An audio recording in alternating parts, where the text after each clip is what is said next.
कहानी की शुरुआत में हमें विजय नाम का एक आदमी दिखाई देता है जो पेशे से एक सफल बिजनेसमैन है। इस समय वो अपनी शानदार कार में बैठकर अपनी गर्लफ्रेंड निशा के घर की ओर जा रहा होता है। रास्ते में वो निशा से वीडियो कॉल पर बात कर रहा है। निशा उसे अपनी बातों और अदाओं से आकर्षित करने की कोशिश कर रही होती है।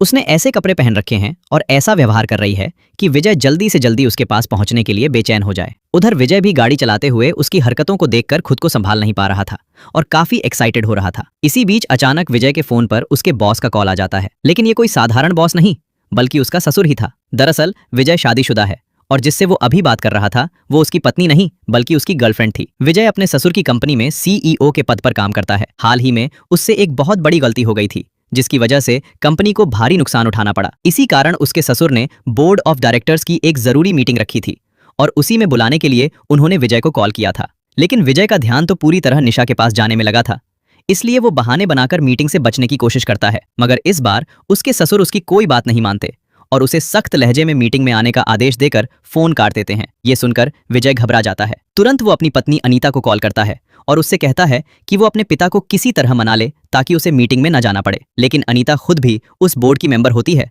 और उसे भी उसी मीटिंग में शामिल होना था, इसलिए वो विजय की कोई मदद नहीं कर पाती। अब विजय को समझ आ जाता है कि उसके पास मीटिंग में जाने के अलावा कोई रास्ता नहीं बचा है। वो मजबूरी में निशा को कॉल करके बताता है कि आज वो उससे मिलने नहीं आ पाएगा, लेकिन निशा तो पहले से ही पूरी तैयारी के साथ उसका इंतजार कर रही थी। उसकी ये बात सुनकर वो नाराज हो जाती है। फिर वो वीडियो कॉल पर ही उसे लुभाने की कोशिश करती है, अपनी अदाओं से उसे अपने पास बुलाने की कोशिश करती है। निशा की इन हरकतों का विजय पर गहरा असर होता है और उसका ध्यान पूरी तरह भटक जाता है। वो मन ही मन फैसला कर लेता है कि चाहे कुछ भी हो जाए वो उससे मिलने जरूर जाएगा। इसी उधेड़बुन में उसका ध्यान सड़क से हट जाता है। तभी सामने से आ रहे एक साइकिल सवार को बचाने के चक्कर में वो अचानक गाड़ी मोड़ता है और उसकी कार सीधे फुटपाथ से टकरा जाती है। इस हादसे में उसकी कीमती विंटेज कार बुरी तरह क्षतिग्रस्त हो जाती है। हालांकि इस हादसे में विजय को कोई खास चोट नहीं आई थी, लेकिन उसकी कार पूरी तरह जवाब दे चुकी थी। ना तो गाड़ी स्टार्ट हो रही थी और ऊपर से उसके फोन में भी नेटवर्क गायब था। मजबूर होकर वो उसी साइकिल सवार की मदद से किसी तरह पास के एक मैकेनिक की दुकान तक पहुंचता है।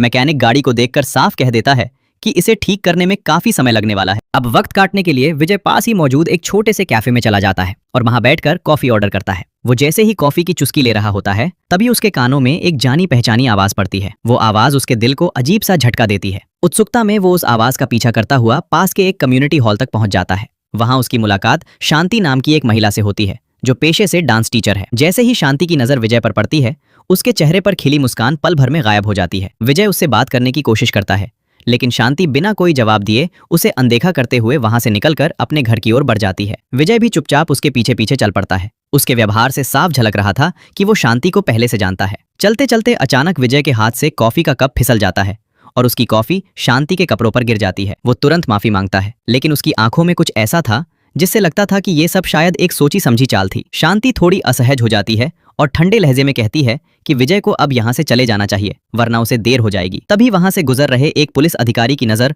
उन दोनों पर पड़ती है। वो तुरंत उनके पास आकर शांति से पूछता है कि क्या ये आदमी उसे परेशान कर रहा है। शांति शांत स्वर में जवाब देती है कि विजय सिर्फ उससे बात करना चाहता है और वो उसे पहले से जानती है, इसलिए चिंता की कोई बात नहीं है। ये सुनकर इंस्पेक्टर इंद्रजीत विजय का नाम और पता नोट करता है और वहां से चला जाता है। इसके बाद शांति खुद ही विजय को अपने घर चलने के लिए कहती है। घर पहुंचते ही विजय का पहला सवाल वही होता है जो उसके मन में सालों से दबा था। वो पूछता है कि आखिर 10 साल पहले वो अचानक कहां गायब हो गई थी। दरअसल 10 साल पहले विजय और शांति की शादी हुई थी, लेकिन एक दिन शांति बिना कुछ बताए अचानक उसकी जिंदगी से गायब हो गई थी और अब इतने सालों बाद वे दोनों एक दूसरे के सामने खड़े थे। शांति बिना कुछ जवाब दिए सीधे बाथरूम में चली जाती है। उधर विजय किचन में जाकर चाय बनाने लगता है, लेकिन उसके चेहरे पर बेचैनी साफ झलक रही थी। धीरे धीरे वो बाथरूम के दरवाजे के पास पहुंच जाता है और अंदर झांकने की कोशिश करता है। उसे ऐसा महसूस होता है जैसे शांति उसकी मौजूदगी को महसूस कर रही है, लेकिन फिर भी वो कुछ नहीं कहती। थोड़ी देर बाद जब शांति बाहर आती है तो विजय उसे गर्म अदरक वाली चाय देता है। दोनों चाय की चुस्कियों के साथ बातचीत शुरू करते हैं और विजय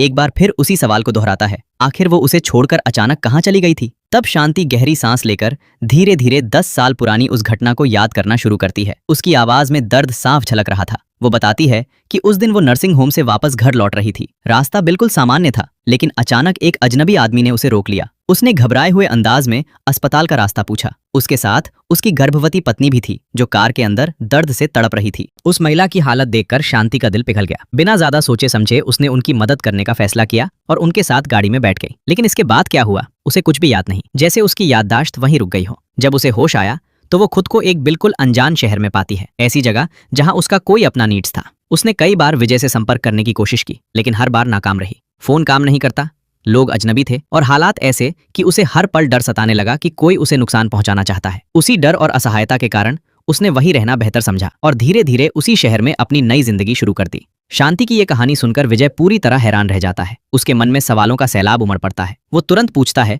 कि आखिर वो उस दिन नर्सिंग होम गई ही क्यों थी। ये सवाल सुनते ही शांति कुछ पल के लिए खामोश हो जाती है। उसकी आंखें नम हो जाती हैं। फिर वो धीमी आवाज में सच बताती है। वो उस वक्त गर्भवती थी। वो ये खुशखबरी विजय को सरप्राइज के तौर पर देना चाहती थी, लेकिन किस्मत को शायद कुछ और ही मंजूर था। उस हादसे के बाद उसे मिसकैरेज हो गया और उसने अपना बच्चा खो दिया। ये सुनते ही कमरे का माहौल एकदम भारी हो जाता है। विजय के चेहरे पर पछतावा और दर्द साफ दिखाई देने लगता है। दोनों के बीच जो दूरी सालों से थी वो धीरे धीरे पिघलने लगती है। भावनाओं के बहाव में वे एक दूसरे के करीब आने लगते हैं, जैसे पुरानी यादें फिर से जिंदा हो रही हों। लेकिन तभी शांति खुद को संभाल लेती है और अचानक पीछे हट जाती है। वो इस भावनात्मक लम्हे को आगे बढ़ने से रोक देती है। फिर वो विजय से उसकी मौजूदा जिंदगी के बारे में पूछती है। विजय थोड़ी झिझक के साथ बताता है कि उसने अपने कॉलेज की दोस्त अनीता से शादी कर ली है। अब उसके 2 बेटे हैं जो स्कूल में पढ़ते हैं। वो अपने ससुर की कंपनी में एक ऊंचे पद पर काम कर रहा है और उसकी जिंदगी ऊपर से बिल्कुल सेट लगती है। विजय चाहता है कि शांति उसके साथ चले और उसकी पत्नी अनीता से मिले ताकि सारी बातें साफ हो सकें, लेकिन शांति तुरंत इस बात से इनकार कर देती है। उसके मन में एक गहरा शक बैठा हुआ था।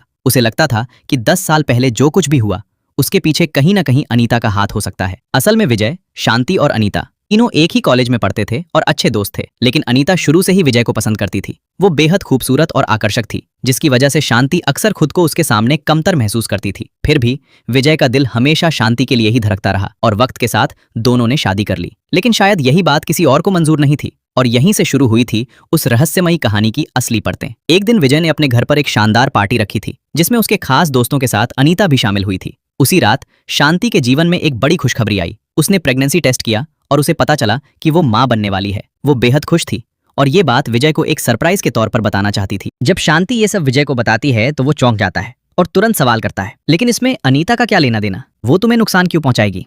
इस पर शांति उस रात की एक बेहद अहम बात सामने लाती है। वो बताती है कि टेस्ट करने के बाद वो गलती से किट को बाथरूम में ही छोड़ आई थी। जब वो उसे वापस लेने गई तो उसने वहां अनीता को देखा। इसका मतलब साफ था, अनीता को उसकी प्रेगनेंसी के बारे में पता चल चुका था। शांति आगे समझाती है कि अनीता के पास पैसों और साधनों की कोई कमी नहीं थी। ऐसे में यह मुमकिन था कि उसने किसी को पैसे देकर उसे रास्ते से हटाने की साजिश रची हो, ताकि वो खुद विजय के करीब आ सके। ये सब सुनकर विजय का चेहरा गंभीर हो जाता है। वो शांति से पूछता है, क्या तुम्हें उस कपल का चेहरा याद है? शांति बिना झिझक जवाब देती है कि भले ही 10 साल बीत गए हों, लेकिन उसे आज भी उन दोनों के चेहरे साफ साफ याद हैं, जैसे सब कुछ कल ही हुआ हो। विजय कुछ पल सोचने के बाद कहता है कि अगर वो उस कपल को ढूंढ ले और ये साबित हो जाए कि अनीता ने ही उन्हें पैसे देकर ये सब करवाया था, तो उसे कड़ी सजा मिल सकती है। लेकिन शांति इस बात पर ज्यादा भरोसा नहीं जताती। वो धीरे से कहती है कि अब इन सब बातों का शायद कोई मतलब नहीं बचा। इस बातचीत के बाद माहौल थोड़ा भारी हो जाता है। दोनों के बीच की दूरी फिर से कम होने लगती है और वे एक दूसरे के बेहद करीब आ जाते हैं। वक्त जैसे थम सा जाता है। कुछ देर बाद जब सब शांत होता है, विजय गहरी सांस लेते हुए बैठा होता है और शांति उसके पास आकर धीमे स्वर में कहती है, पिछली बार जब हम साथ थे तब मैं प्रेग्नेंट हो गई थी। अगर इस बार भी ऐसा हुआ तो? विजय उसे दिलासा देते हुए कहता है, तुम चिंता मत करो, सब ठीक रहेगा। फिर भी अगर तुम्हें शक हो तो टेस्ट कर लेना। टेस्ट शब्द सुनते ही शांति अचानक चौंक जाती है। उसके चेहरे पर हैरानी साफ नजर आती है। वो विजय की आंखों में देखते हुए पूछती है, तुम्हें उस खास टेस्ट के बारे में कैसे पता? वो कोई आम चीज नहीं थी, यहाँ आसानी से मिलती भी नहीं। मुझे तो वो मेरे एक दोस्त ने विदेश से मंगवा कर दी थी। ये सुनते ही विजय का चेहरा उतर जाता है। उसकी आंखों में डर साफ छलकने लगता है, जैसे कोई गहरा राज उजागर होने वाला हो। पल भर में उसका व्यवहार बदल जाता है। वो बेचैन, घबराया हुआ और फिर अचानक गुस्से से भर उठता है। और इससे पहले कि शांति कुछ समझ पाती, विजय पास रखा तकिया उठाकर उसके मुंह पर जोर से दबा देता है। शांति छटपटाती है, लेकिन कुछ ही पलों में उसकी हरकतें थम जाती हैं। कमरे में सन्नाटा फैल जाता है और विजय की असली सच्चाई, जो अब तक छुपी थी, खामोशी में साफ सुनाई देने लगती है। असल सच्चाई तो इससे भी ज्यादा खतरनाक थी। इस पूरी साजिश का मास्टरमाइंड कोई और नहीं बल्कि खुद विजय था। उसी ने उस अनजान कपल को पैसे देकर शांति को अपनी जिंदगी से हमेशा के लिए हटाने की योजना बनाई थी। वजह थी उसका लालच। वो जानता था कि अनीता उससे बेइंतहा प्यार करती है और वो अपने पिता की इकलौती वारिस है। अगर वो अनीता से शादी कर लेता है तो आने वाले समय में पूरी संपत्ति उसी के हाथ लग सकती है। इसी लालच ने विजय को अंधा बना दिया था। उसने बिना किसी पछतावे के शांति को रास्ते से हटाने का फैसला कर लिया। जब शांति अचानक गायब हो गई तो विजय ने यह मान लिया कि उसका प्लान सफल हो चुका है। इसके बाद उसने बिना किसी हिचकिचाहट के अनीता से शादी कर ली और अपनी नई जिंदगी शुरू कर दी। लेकिन किस्मत को कुछ और ही मंजूर था। पूरे 10 साल बाद जब शांति अचानक उसके सामने आ खड़ी हुई तो विजय के पैरों तले जमीन खिसक गई। और जब उसे ये पता चला कि शांति को उस कपल का चेहरा अब भी याद है तो उसका डर और गहरा हो गया। उसे लगने लगा कि अब उसकी सच्चाई कभी भी सामने आ सकती है। यही डर एक बार फिर उसे उसी अंधेरे रास्ते पर ले गया और उसने शांति को हमेशा के लिए चुप कराने का फैसला कर लिया। लेकिन इस बार कहानी यहीं खत्म नहीं होती। जैसे ही विजय वहां से निकलने की कोशिश करता है तभी पुलिस इंस्पेक्टर इंद्रजीत शांति के घर पहुंच जाता है। वो दरवाजा खटखटाता है लेकिन अंदर से कोई जवाब नहीं आता। कुछ पल इंतजार करने के बाद वो वापस मुड़ने ही वाला होता है कि अचानक अंदर से एक प्लेट गिरने की आवाज आती है। ये आवाज सुनते ही इंद्रजीत सतर्क हो जाता है। वो तुरंत दरवाजे के पास पहुंचता है और डोरमैट के नीचे रखी चाबी से दरवाजा खोलकर अंदर घुस जाता है। अंदर छिपा विजय ये सब देखकर घबरा जाता है। बिना कुछ सोचे वो खिड़की से कूदकर वहां से भाग निकलता है। भागते भागते वो उसी जगह पहुंच जाता है जहां कुछ समय पहले उसका एक्सीडेंट हुआ था। वहां भीड़ लगी हुई थी। कुछ लोग उसकी कार के आसपास खड़े थे और किसी को बाहर निकालने की कोशिश कर रहे थे। जैसे ही विजय की नजर उस घायल शरीर पर पड़ती है वो सन्न रह जाता है। वो लाश किसी और की नहीं बल्कि खुद उसकी होती है। अपने ही निर्जीव शरीर को देखकर उसकी समझ काम करना बंद कर देती है। उसके चारों तरफ अंधेरा सा छा जाता है। उसे कुछ समझ नहीं आता क्या वो जिंदा है या मर चुका है। तभी पीछे से एक जानी पहचानी आवाज गूंजती है। वो मुड़कर देखता है, वहां शांति खड़ी होती है, चेहरे पर हल्की सी मुस्कान के साथ। वो धीमे से कहती है, मैंने कहा था ना, देर हो जाएगी। ये सुनते ही विजय के अंदर डर की लहर दौड़ जाती है। उसकी चीख निकल जाती है और यहीं पर कहानी खत्म हो जाती है। लेकिन ये अंत अपने साथ एक सवाल छोड़ जाता है, क्या ये दो अधूरी आत्माओं का मिलन था या फिर किसी के कर्मों का हिसाब? इस सीरीज में ऐसी कई रहस्यमयी और दिमाग घुमा देने वाली कहानियां छुपी हैं। अगर आप चाहेंगे तो मैं ऐसी और भी कहानियां आपके सामने लेकर आऊंगा। तब तक चैनल SY रोमान को सब्सक्राइब कर लेना।